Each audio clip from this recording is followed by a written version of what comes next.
El contenido del siguiente programa es responsabilidad de sus realizadores. Aquí comienza Calentando la Palabra en la UPN. El debate y la opinión sobre temas de coyuntura desde los micrófonos de la Pedagógica Radio. Bienvenidos.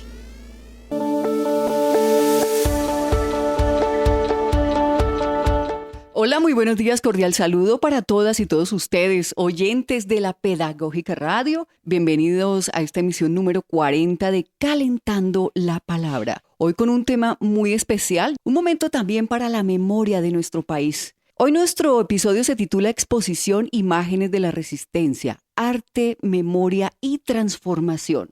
Por eso, hoy nuestras invitadas son nada más ni nada menos, en primera instancia, que la señora vicerrectora de gestión de la UPN, Paula Costa, doctora en Teoría en Crítica por 17, Instituto de Estudios Críticos con profundización en Estética y Filosofía Política, magistra en Política Social por la Pontificia Universidad Javeriana de Colombia, profesional en Estudios Libertarios de la misma universidad. Y bueno, vamos a seguir conversando con ella sobre todo este trabajo tan interesante y tan importante que ha venido realizando a lo largo de su carrera, pero también a cargo de la Vicerrectoría de Gestión en la UPN. Bienvenida, señora vicerrectora, a estos micrófonos de la Pedagógica Radio.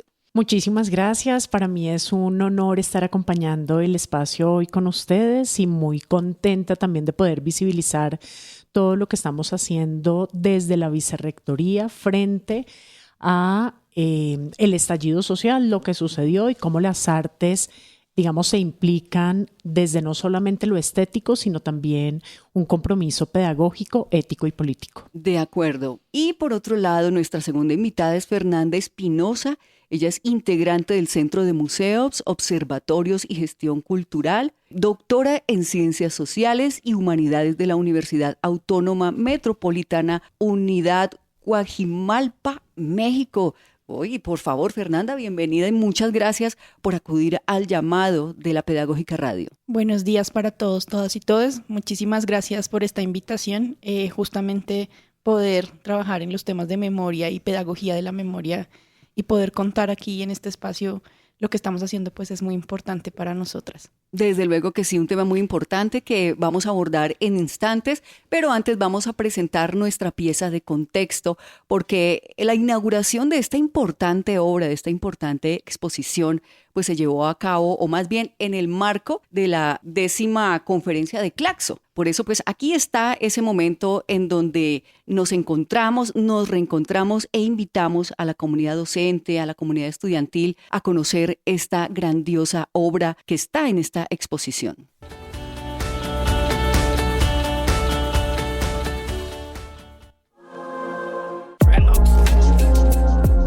Hoy en Calentando la Palabra viajamos en el tiempo para recordar un momento en el que la voz de la calle se transformó en un lienzo y el clamor por la igualdad encontró su eco en el arte.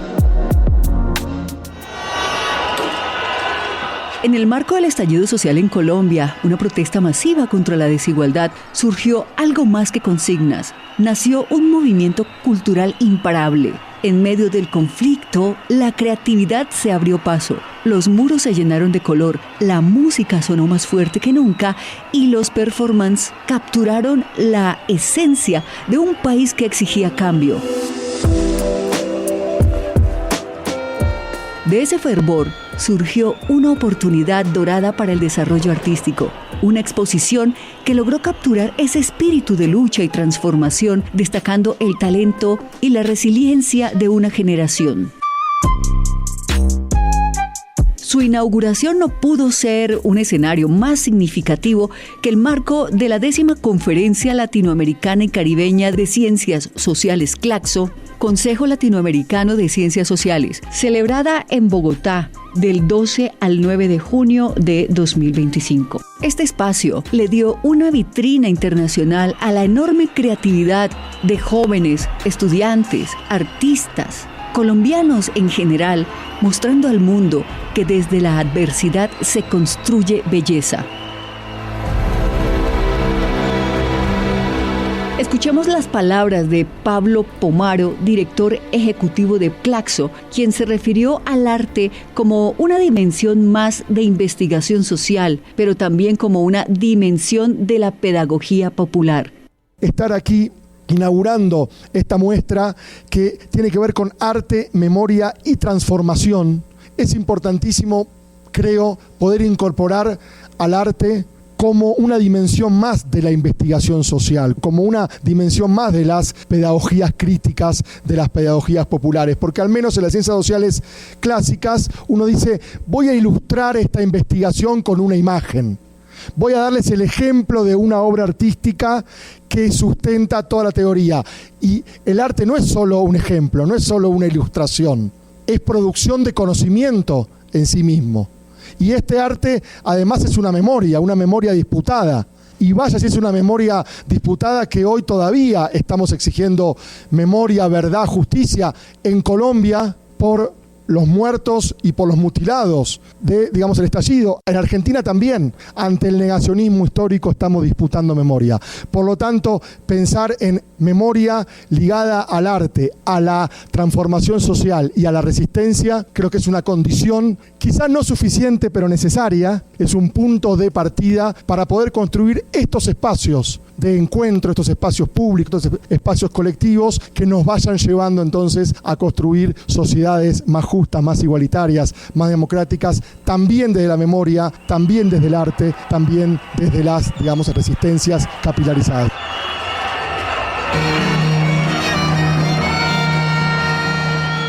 Imágenes de resistencia, el arte, la memoria y la transformación es más que una muestra, es un acto de sanación.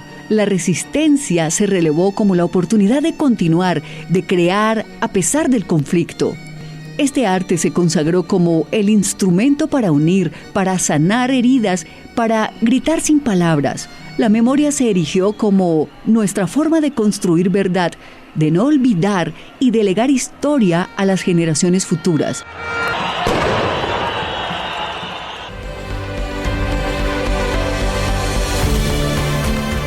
Escenarios de movilización social en la reflexión crítica de cómo la exposición es saldar una deuda histórica que se ha tenido en el marco de la movilización. Esas fueron palabras del señor rector de la Universidad Pedagógica Nacional, el profesor Helber Choachí, quien agradeció inmensamente todo este trabajo relacionado con la creación de esta exposición para la memoria.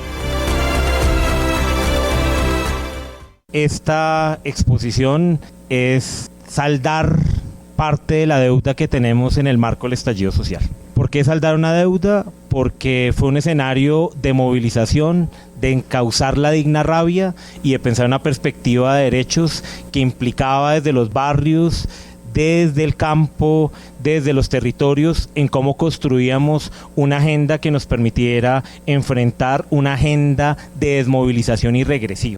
No solo falta recordar a Dylan, asesinado por un agente del Escuadrón Móvil Antidisturbios, hoy llamado Undemo. Dylan, su tío, es egresado de la licenciatura en Educación Comunitaria con énfasis en Derechos Humanos de la Universidad Pedagógica Nacional.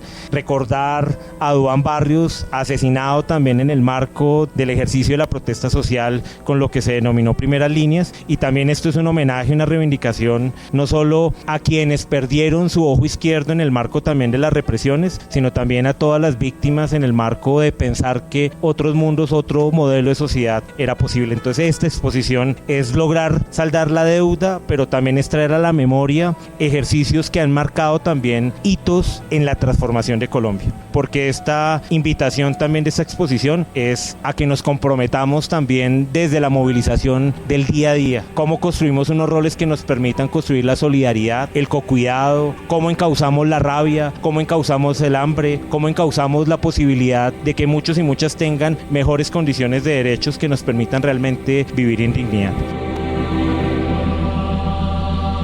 Hoy exploraremos cómo las calles se convirtieron en galerías y cómo el grito de justicia se transformó en una poderosa y eterna obra de arte.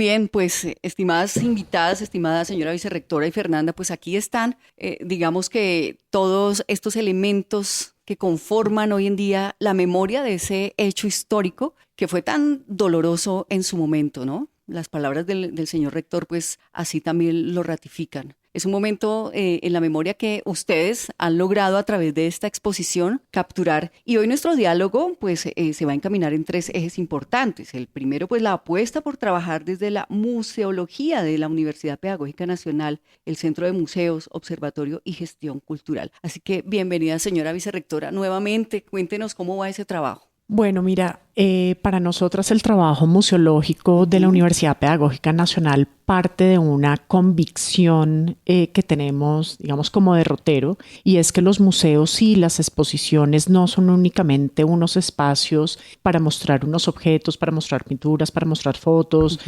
para mostrar objetos, sino son escenarios vivos de aprendizaje y son escenarios que permiten un diálogo con el público y en esa medida también son escenarios propicios para la transformación social. Así que nosotros desde el Centro de Museos, Observatorios y Gestión Cultural lo que hemos querido hacer, lo que hemos venido trabajando y lo que hemos estado consolidando realmente con esta apuesta y con otras que tenemos es también consolidar una apuesta pedagógica y una apuesta crítica en la que el arte, la memoria y la cultura pues dialoguen con las problemáticas más urgentes que tiene el país en este momento. La universidad como educadora de educadores nos permite pensar una museología desde la pedagogía, ¿no? Entendemos que los museos, entendemos que las exposiciones itinerantes son espacios para la memoria, para la construcción de ciudadanía,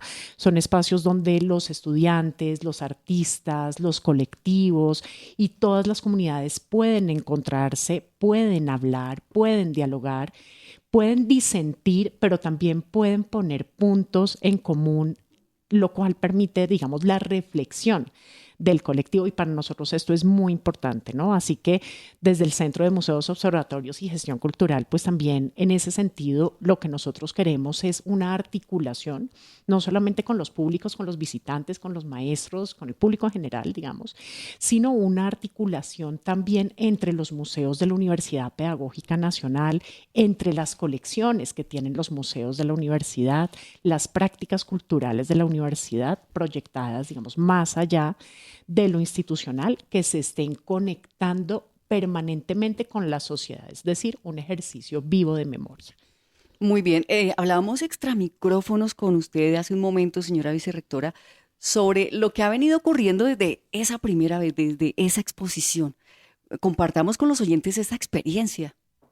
Bueno, ha sido muy bonito. Nosotros, como le estábamos mencionando inicialmente, lanzamos la exposición en la Biblioteca Nacional, la Biblioteca Central de la Universidad Nacional de Colombia, sí, en el marco de Claxo, de la conferencia de Claxo, que fue Pablo, estuvo el señor rector, por supuesto también Fernanda, quien nos acompaña hoy, quien ha trabajado en la investigación, la curaduría y todo el grupo de museos, pero también los 27 colectivos artísticos que nos acompañan en la exposición y que realmente pues son los artistas que están detrás de la exposición trabajando y trabajaron durante el estallido recopilando las imágenes de todo lo que iba sucediendo, pero también construyendo nuevas materialidades a partir de lo que estaba pasando.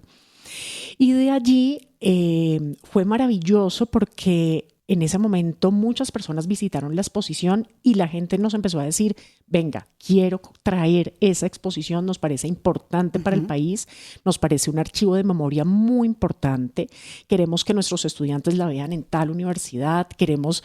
No sé, nos hicieron invitaciones al Museo de la Ciudad Autoconstruida, nos hicieron invitaciones a la Surcolombiana, nos hicieron diferentes invitaciones y una de ellas fue el Archivo General de la Nación. Así que inauguramos en el Archivo General de la Nación, después de que sale de la Universidad Nacional, donde también estuvo un mes aproximadamente, y inicialmente íbamos a llevarla un mes, ¿no? Hicimos todo el montaje y demás, y en la inauguración el director del Archivo General nos dice, mira, queremos que esta exposición se quede 2 meses porque es imprescindible el diálogo que podamos establecer con los colegios sobre cómo la memoria a través de las artes constituye también país, cómo se archiva la memoria, cómo hace parte del constructo de sociedad. Así que las invitamos a quedarse 2 meses. Nosotras contentas, estábamos con Fernanda precisamente en esa conversación, pero les pareció fundamental para la reflexión también sobre de qué forma el arte permite reflexionar como archivo vivo de memoria sobre los crímenes cometidos durante el paro y crímenes que aún están impunes. Desde luego que sí. Bueno, querida Fernanda, desde tu experiencia en este tema de la museología, ¿ha habido un antecedente similar al nuestro, al de la Universidad Pedagógica Nacional, con esta muestra artística desde el estallido social? Bueno, hay una relación muy profunda y muy interesante entre arte, memoria y protestas sociales, que eso tiene también ya como una larga historia y uno podría ver esas iniciativas de memoria desde el arte, pensándonos en mayo del 68, en esos distintos momentos desde Francia o las movilizaciones en México también en el 68, en las que el arte ha estado implicado de manera profunda en cómo se narra en esas disputas abiertas sobre esas narrativas del pasado, en cómo se narran estos ejercicios de resistencia, también como formas de movilización, el mismo arte. Y también para nosotras ha sido como muy importante que la exposición tenga este énfasis justamente de memoria y transformación social del estallido, reconociendo que hoy la disputa de memoria del estallido y la narrativa de memoria del estallido sigue abierta. Y en esa perspectiva, pues seguir narrando lo que ocurrió, seguir difundiendo lo que ocurrió, interviniendo también. Una parte importante de la exposición también se pregunta por cómo permanece hoy esa memoria en cosas como ejes curatoriales que nos parecieron fundamentales de la exposición, que están también justamente en el centro de las disputas de memoria. Entonces, las disputas monumentales que van a abrir también la gran parte de la movilización social es como el primer eje que tenemos central en la exposición, y que el 28A pues va a ser como un escenario fundamental con el derribo de Sebastián de Belalcázar. Una de las frases que está en la exposición, que fue también una intervención del colectivo Postmonumenta, que es recuperar la tierra y la memoria para recuperarlo todo, es parte del juicio histórico a Sebastián de Belalcázar del pueblo Misac, particularmente. Entonces esa disputa por lo monumental va a ser central, por finalmente los símbolos patrios y los ejes que nos narran como nación. Entonces el escudo, la bandera, pero la bandera invertida, la bandera intervenida, ese ejercicio justamente de disputa por los monumentos. Ahora que hemos hecho varias visitas guiadas, algunas con colegios, yo le pregunto a veces a los estudiantes, por ejemplo, como ustedes ¿a qué le harían un monumento? ¿Por qué alguien decidiría hacer el puño de la resistencia después de además de haber derribado distintos monumentos? Entonces varias también de las fotografías que están en la exposición dan cuenta de la creación de esos nuevos monumentos, tanto del derribo como creación de nuevos monumentos, como el puño y algunos otros también monumentos intervenidos. Y entonces los jóvenes se preguntan mucho, bueno, sí, si yo tuviera que hacer un monumento, ¿a quién le haría un monumento? Y salen respuestas bien interesantes, ¿no? Algunos niños dicen, no, yo le haría un monumento a mi mamá. Y entonces está todo ese tema justamente como de qué representan los monumentos, particularmente también algunas de las esculturas que tenemos en la exposición tienen también el monumento a héroes, que es un monumento que desapareció, a las intervenciones que se hicieron sobre héroes, por ejemplo, con específicamente el tema de los falsos positivos, de 6402. Va a estar como muy presente toda esta disputa de quiénes son los héroes también en torno a la narrativa nacional. Ese es como uno de los ejes curatoriales que a mí me parece que da cuenta también como de esa historia nacional y de esas disputas nacionales. Claro, y surgió sin lugar a dudas un importante material de iconografía, ¿no?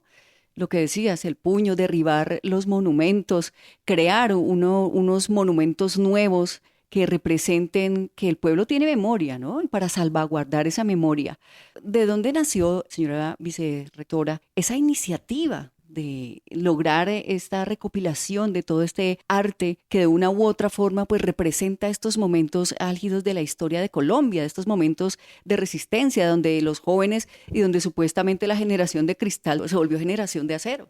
Bueno, digamos que hay un gran material de unos colectivos de artistas y de personas que estuvieron documentando lo que estaba precisamente pasando en el momento del paro nacional. Sí. Y había una cantidad de archivos, digamos, dispersos, ¿cierto? Pero también hay una necesidad de recordar qué sucedió, cómo pasó, de hacer también unas investigaciones profundas que necesita el país sobre qué nos sucedió en ese momento y cómo llegamos a ese momento y por qué pasó lo que pasó.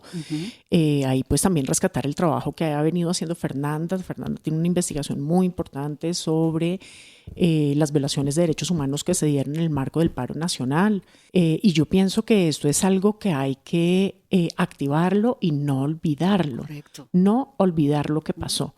Sobre todo porque, como le estaba diciendo anteriormente, hay unos crímenes que no están esclarecidos, ¿verdad? Y hay unos familiares y la población también está reclamando justicia. Entonces, digamos que en esta exposición pues participaron, como lo estaba diciendo antes, 27 colectivos, pero también artistas de diferentes territorios nacionales que iban documentando lo que iba sucediendo en vivo y en directo en medio de la protesta, que fueron profundamente variadas las formas de registrar lo que estaba sucediendo en ese momento, también por todas las implicaciones que tenía hacerlo.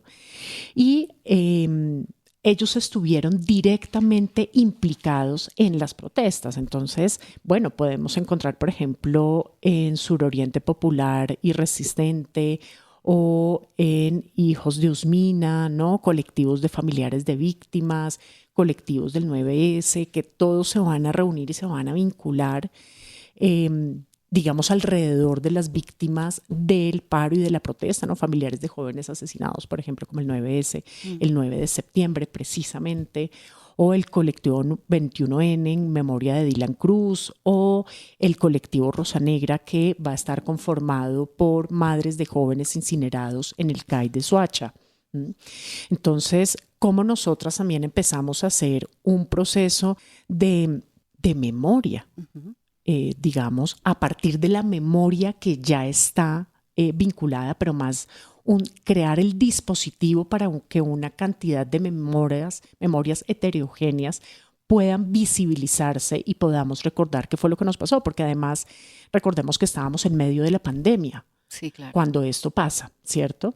Entonces, pues esto ha sido muy importante realmente, no solamente para la universidad como un espacio pedagógico, sino para los familiares, ¿no? En la exposición, por ejemplo, también están presentes colectivos de fotógrafas como las Amalias, que son unas mujeres que articularon para documentar el estallido en diferentes regiones del país. Pero también colectivos artísticos como lo que estaba mencionando Fernanda anteriormente del mapping que estuvimos trabajando, que es Postmonumenta, que trabajan videomapping y la resignificación del espacio público. Entonces, digamos que lo más importante de esta exposición es que no solamente están artistas o fotógrafos que quieren también visibilizar lo que está sucediendo, observando desde afuera, digamos, muchas de estas personas son protagonistas directos de lo que estaba sucediendo en ese momento, son sobrevivientes, también son familiares de víctimas, y eso hace que esta exposición en particular pues tenga una fuerza ética, una fuerza política, una fuerza testimonial muy, muy potente como espacio de diálogo, como espacio de reflexión, como espacio político, como espacio ético, como espacio pedagógico, sobre todo de la memoria del país, ¿no? Así que para nosotros pues ha sido un diálogo maravilloso el que hemos tejido con Fernanda y por supuesto con el Centro de Museos y con todos los visitantes, también entre el arte, pero también la experiencia vivida de cada una de las personas que está apostándole con una obra a hacer memoria de aquello que qué pasó y qué es lo que le da vida finalmente a la exposición. Claro, de hecho, pues muchos de los protagonistas, sin proponérselo, se volvieron corresponsales en ese momento, ¿no? Y iban narrando a través de sus lentes, de sus cámaras, de sus dispositivos, de donde fuera y desde donde fuera, pues lo que iba sucediendo porque, bueno, gracias a la tecnología, ¿no? Porque antes era muy difícil, por ejemplo, en la toma del Palacio de Justicia y bueno, y otros eventos históricos, pues creo que faltó mucha verdad, ¿no? Creo que en esta oportunidad todo este tema digital pues permitió conocer y que el mundo conociera y que el mundo evidenciara y se diera cuenta pues lo que estaba sucediendo en ese momento tan coyuntural en el país. Y pues, señora vicerrectora, un trabajo de elegir las piezas, un trabajo increíble, muy halagado de todos estos elementos que hicieron parte de ese momento histórico, ¿no? Un trabajo de verdad que a usted le han halagado muchísimo. Sí, ha sido un trabajo que hemos hecho Una curaduría realmente, fuerte. una curaduría impresionante Sí. con Fernanda, realmente ha sido porque hemos recibido, la exposición no tiene la cantidad de obras que se han recibido para Sí. ser expuestas. Nosotras quisiéramos poder ampliar la exposición. De hecho, bueno, con Fernanda estuvimos hablando, de hecho, porque nos hacen una invitación para llevarla a Chile. Porque también allí hay una exposición que da cuenta de aquello que sucedió en la protesta, ¿no? Entonces, pues para nosotros ha sido muy importante, pero el trabajo de curaduría con Fernanda era viendo las fotos, revisando que estuviera todo el territorio nacional, que estuvieran implicados todos los colectivos, las personas que quisieron hacer esta exposición con la Universidad Pedagógica Nacional. Y tenemos muchísimo material que ojalá podemos ampliar la exposición y ampliarla. Ahora tiene, como lo estaba diciendo Fernanda, tiene una curaduría, digamos, en 3 núcleos curatoriales, que es las disputas monumentales, los rostros de la resistencia y el muralismo. Pero está hecha de diferentes materialidades también. Entonces tenemos fotografías, entonces tenemos videomapping, pero también tenemos piezas, pero también tenemos material pedagógico, cuadernos para colorear para los niños. Tenemos, bueno, se han creado también una serie de instrumentos que nos permiten acercarnos a la población que va a visitar y que también tiene unos interrogantes sobre aquello que sucedió en ese momento. Claro, muy pedagógico. Bueno, Fernanda, ¿de qué forma las imágenes expuestas y bueno, todo este material logran representar las múltiples formas de resistencia de las comunidades históricamente silenciadas en el país? Pues hablemos del evento que nos convoca hoy, por ejemplo. Sí, fundamentalmente un eje de la exposición que nos parecía muy importante y que además creo que es un tema que para los familiares es central, es el tema de los rostros, de que aparezcan las personas, un poco esta frase justamente de quienes acuerparon la protesta, de quienes estuvieron en la calle, pero también dándoles ese sentido justamente del rostro, del retrato, de quiénes eran, justamente como poder ver quiénes son las personas que estuvieron manifestándose y esa diversidad de actores que estuvieron, como esos rostros de la resistencia que hemos llamado.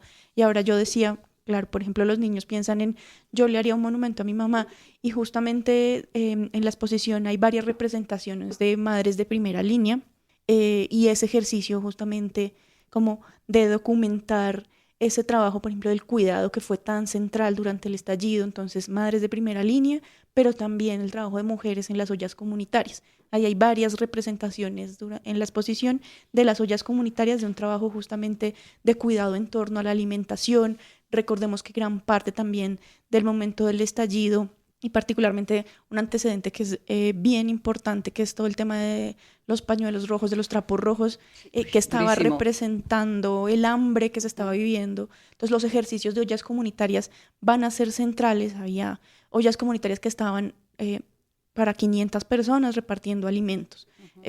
Una gran cantidad de personas que, como decían, pues en mi casa estoy aguantando hambre, salgo a los puntos de resistencia y allá al menos tengo garantizado el almuerzo, tengo garantizado la comida comunitaria.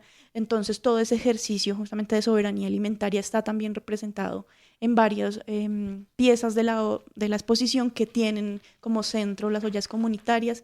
esa perspectiva justamente de mostrar los rostros de quienes eran las personas participantes del estallido y esta diversidad de actores, mamás de primeras líneas, ollas comunitarias, las brigadas de salud que van a estar literalmente salvando vidas en el estallido y salvando y poniendo en riesgo su propia vida para, literal, algunos nos contaban cosiendo cabezas Dios mío. en el medio de un tropel, ¿no? En el medio de la calle.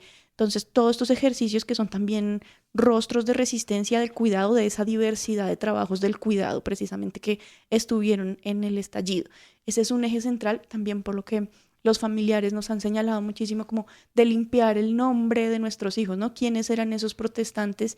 Y en ese sentido, que era legítima su participación en el marco del derecho a la protesta, del derecho constitucional a la protesta, porque la narrativa, la otra contraparte que ha sido la narrativa impuesta en los medios, ha sido una narrativa profundamente deshumanizante, que ha casi que legitimado todas estas violaciones a derechos humanos. Entonces, darle rostro también era central, poner esa diversidad de participantes y representar lo que significó poner el cuerpo en la calle durante el estallido. Entonces, una gran parte también de las piezas que están en la exposición representan justamente esto de los rostros de la resistencia. Desde luego, bueno, y una huella muy importante fueron los colectivos que se organizaron para hacer música y también hacer memoria con relación a este tema. Pues hablando de la resistencia y que representaron estos eventos del estallido, artistas se unieron, artistas muy importantes del país, algunos también desconocidos, pero que evidenciaron todo ese potencial musical y revelaron en sus líricas todo este momento de estallido. Fueron, por ejemplo, Nidia Góngora, ¿no? Quien también hizo ollas comunitarias con algunos grupos de resistencia allá en la ciudad de Cali.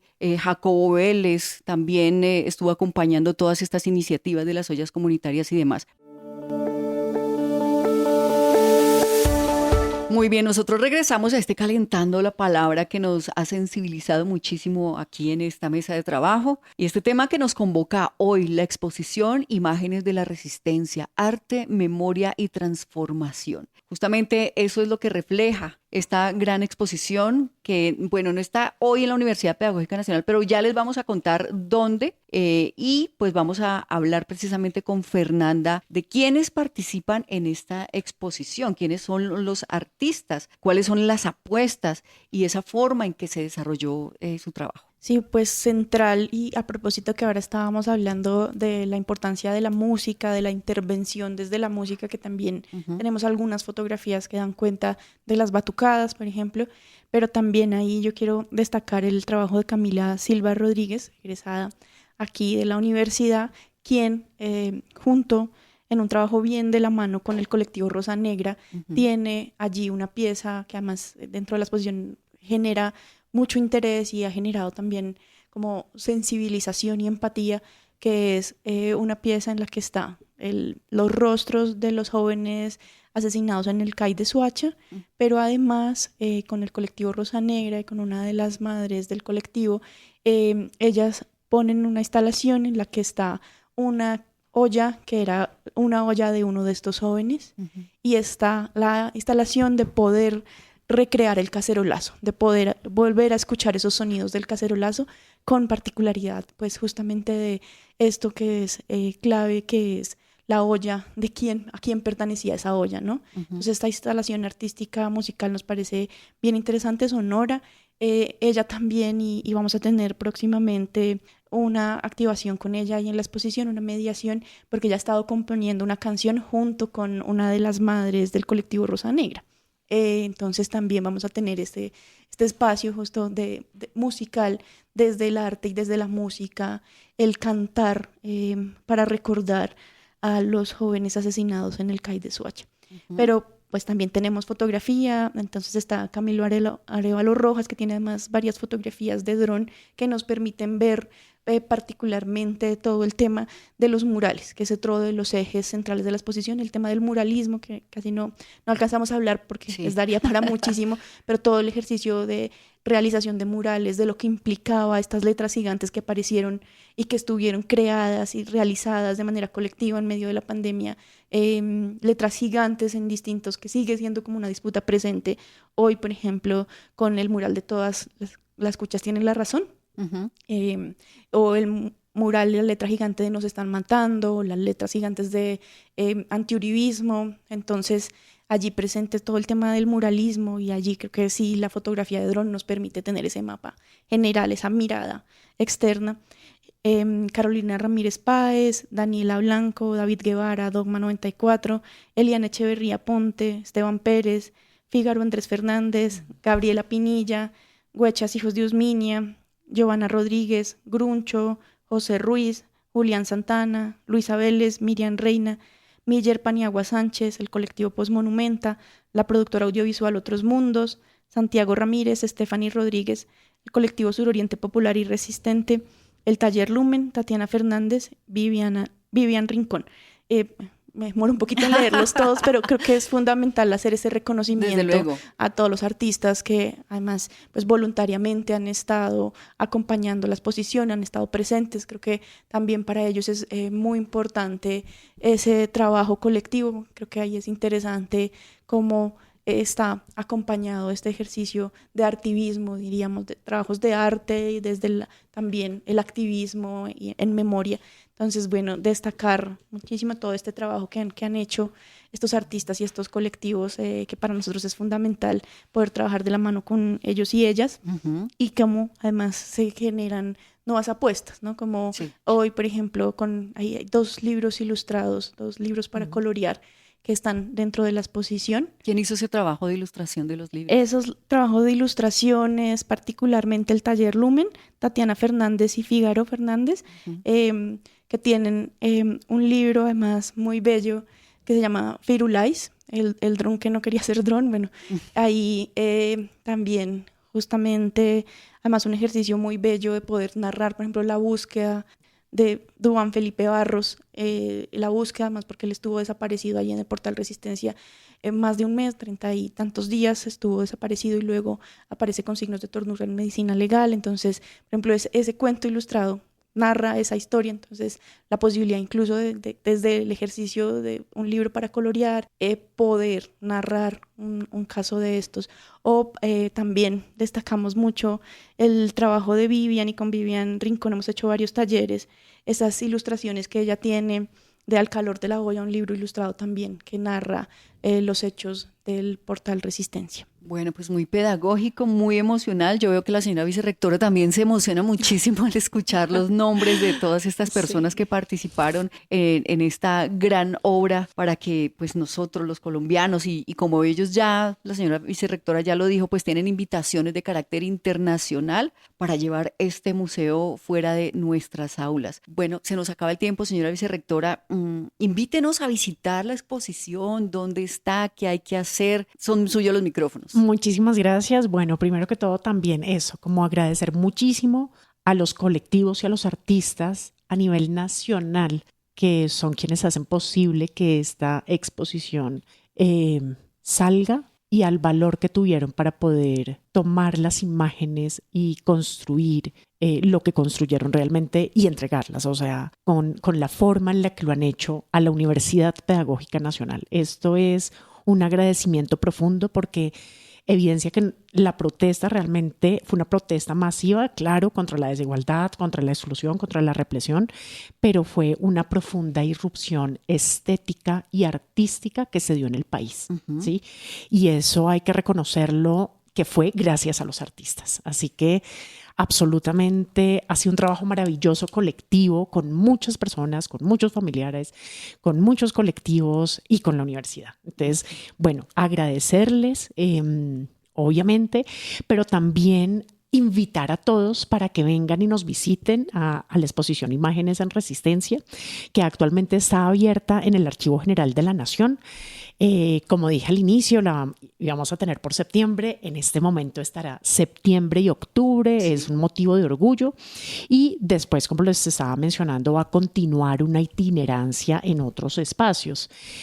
Así que la idea de esto es que las imágenes sigan circulando, que estemos desarrollando también proyectos de mediación cultural, como lo estaba diciendo Fernanda, estos dispositivos pedagógicos que encontramos para acercarnos a los públicos a través de las diferentes materialidades actividades, las publicaciones que tenemos, que vamos a sacar también un libro a partir de esto que estamos construyendo, para que se acerquen cada vez más estudiantes, artistas, comunidades y que podamos reflexionar juntos sobre el arte, sobre la memoria y sobre los movimientos sociales.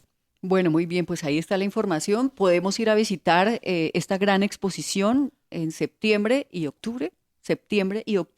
¿Y dónde podemos consultar, señora vicerrectora, la itinerancia de esta exposición? ¿O todavía no tenemos la agenda clara en este sentido? La exposición, pues tenemos ya en la página de la Universidad Pedagógica está la información de la exposición, Perfecto. de las distintas aperturas que hemos hecho y la continuidad de las próximas itinerancias va a también estarse subiendo a la página. Uh-huh. Y bueno, invitadísimos en este momento en el Archivo General de la Nación de lunes a viernes de 8 a 5. También hemos tenido algunas visitas los sábados allí. Hacemos como permiso especial para entrar los sábados, pero bueno, bienvenidos. También en el marco del año Falsborda, pues hemos tenido desde el Centro de Museos, Observatorios y Gestión Cultural otras exposiciones y estamos programando 2 más. Por un lado estuvo la exposición Diario de Campo Orlando Falsborda en Saucillo, acá. Buenísimo, bellísima además. Sí, bellísima. Y luego ahora estamos preparando un desarrollo de 2 exposiciones más justamente sobre este legado de Falsborda. Entonces también invitarles a las exposiciones próximas que tendremos en el marco de este año Falsborda. Bueno, me encanta todo este movimiento de museo, de cultura, de memoria. Y bueno, creo que es en el centro, ¿no? Carrera Sexta 691. Sí, en el centro de la ciudad. En el centro de la ciudad. Ustedes pueden ir a visitar esta exposición desde, ¿me repite el horario, Fernanda, por favor? De lunes a viernes de 8 a 5 pueden ingresar en cualquier momento y como les decía, para visita guiada también está disponible los sábados. Entrada gratuita. Entrada libre. Qué bueno, maravilloso. Pues señora vicerrectora, nos encantaría tener más tiempo para seguir conversando con usted alrededor de este tema que nos convoca, que nos duele, ¿no? Porque nos sensibiliza muchísimo. Muchísimas gracias por haber estado en Calentando la Palabra de hoy. Muchísimas gracias a ustedes. Bueno, Fernanda, gracias también. Muchísimas gracias. Bueno, a ustedes los invitamos a que vayan a la exposición, a que se queden con nuestra programación.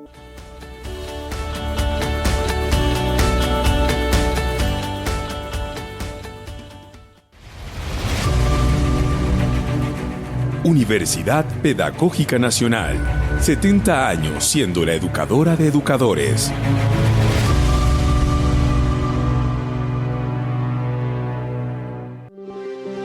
Quédate con las voces y los sonidos que enseñan de la Pedagógica Radio.